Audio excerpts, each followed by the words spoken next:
Ubiest of the tubiest, the best YouTube subscribers on the planet.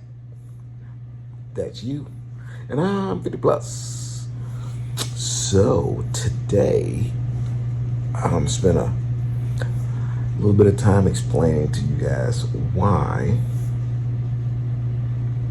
I'm in this hospital bed. And hopefully, it can help some of you guys. Um, to cut to the chase, I was bitten by a rattlesnake.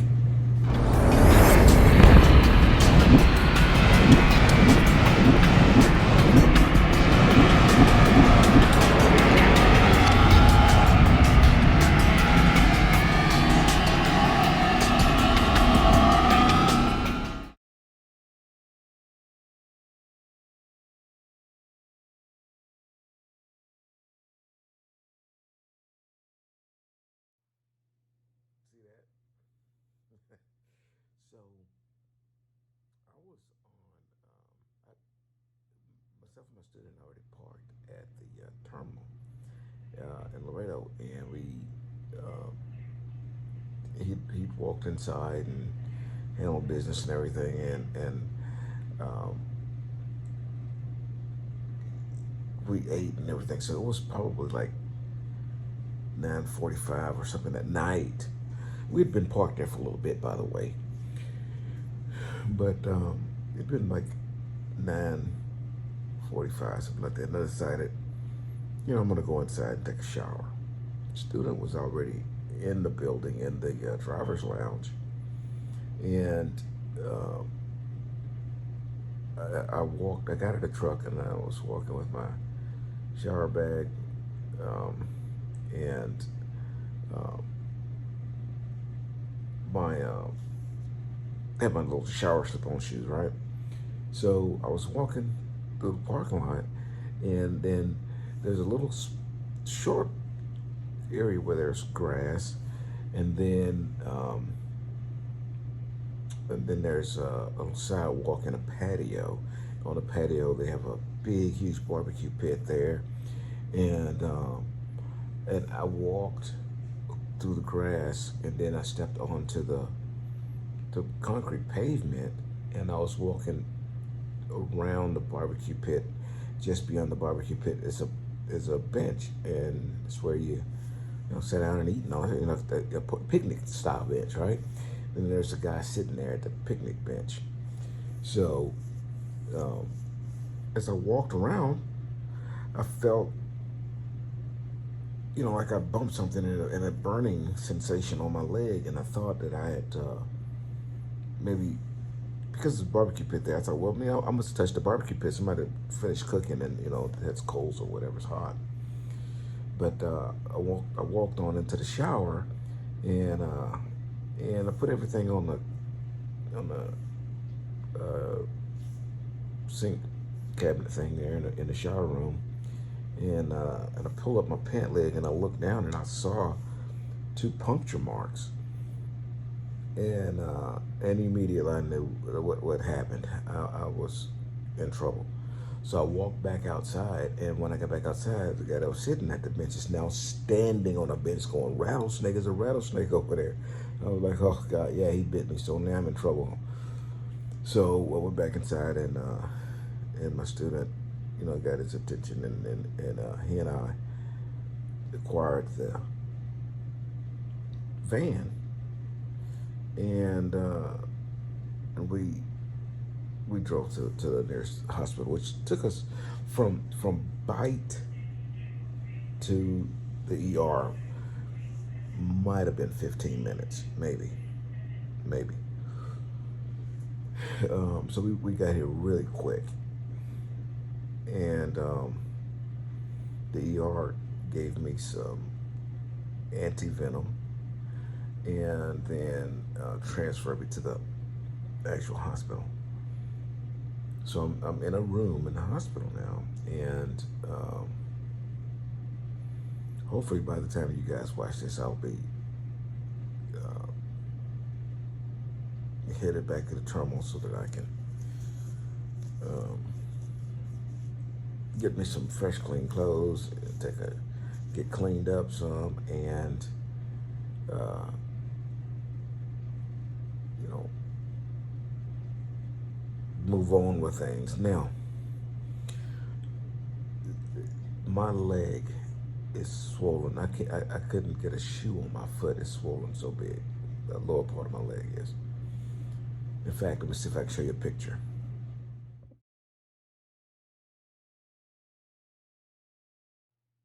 Okay, so it'll probably be, the doctor just told me probably about 2 weeks before I'm actually able to even put on a shoe and drive. You know, even the swelling may go down. Putting pressure on it right now, it's just not even, can't put any weight. So it's going to be somewhere between a week and 2 weeks before I'm back behind the wheel again. So what we do requires a lot of attention, and life itself requires a lot of attention. So, you know, you don't have to be a truck driver to get bitten by a rattlesnake, or, you know, step off of a curb, cut yourself on a piece of glass, any of these things. But our job is inherently dangerous, like bungees. You know, you never know when you're going to pull a bungee and the bungee snaps and or comes undone, and then the hook comes in, you know, poke you in the eye, or you know, you're cutting through a band and slip it and hit your finger, cut your finger off. Anything. We can do a lot of things that can cause us injury. Those are the ones, you know, I want you guys to be cautious about. The stuff that you can do something about, okay? Yeah, you can walk off a curb and break your ankle, you know, or step off the trailer deck, anything, and do it wrong, cause yourself some injury. Those things, man, come on. Can't fault you for, you know, something happening to you, you know. A snake reaching out and biting you, you know. I can't necessarily blame you for something like that. But had I, you know, knew that those dangers were there and walked over there anyway, you know, would be equivalent to, you know, bungeeing without safety glasses. You know that that danger exists. You know that you're going to be stepping backwards off of that trailer. You know the shoes you're wearing isn't adequate for climbing on a trailer or climbing on top of a load. That's the kind of stuff that will wind you up here, and you can do something about that, okay? Just keep those things in mind. You know, we do get complacent. And complacency can hurt us, especially in this industry, okay? So, I don't know exactly what I'm supposed to get here, but the doctor left out and told me that she's going to, that they had already given me all the anti-venom that I can take, and there's really nothing else they can do at this point. Not only that, a social worker came in, and that's generally the person that prepares you an exodus, and that's what I'm believing is about to happen. So I think I'll be gone out of this hospital here pretty quick. But I'll update you guys again.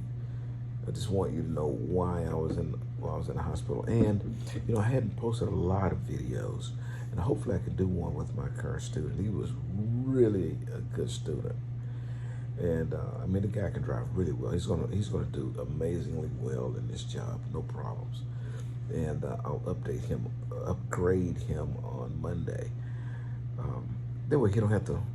You know, he has a couple of days left with me, but he doesn't need to do that. He can rock and roll. Hey, if any of you guys have any questions, comments, concerns, put them down there. And I'm going to talk a little bit about, you know, this antivenom and stuff, maybe on the next video. This has been an experience. did not, you can talk to people who had some, hospital stays and stuff. But somebody who'd been bit by a rattlesnake, I mean, how often do you get that? I don't know. I mean, maybe it's where some of you guys live is more,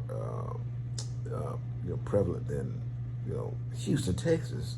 I don't know anybody that's ever been bitten by a rattlesnake.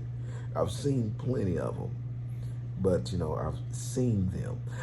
I have been struck, but I was hunting and I had my hunting boots on, and I had my snake chaps on. So even when it hit, yeah, it didn't even, I saw it, I heard it, I even played with it some because I knew it couldn't do anything with those snake chaps on. But a pair of jeans is not snake chaps, and it went straight through those. So I got experience I can share with you guys. Got any questions? Put them down there. Until I see you again, deliver undistracted. And here's your boop.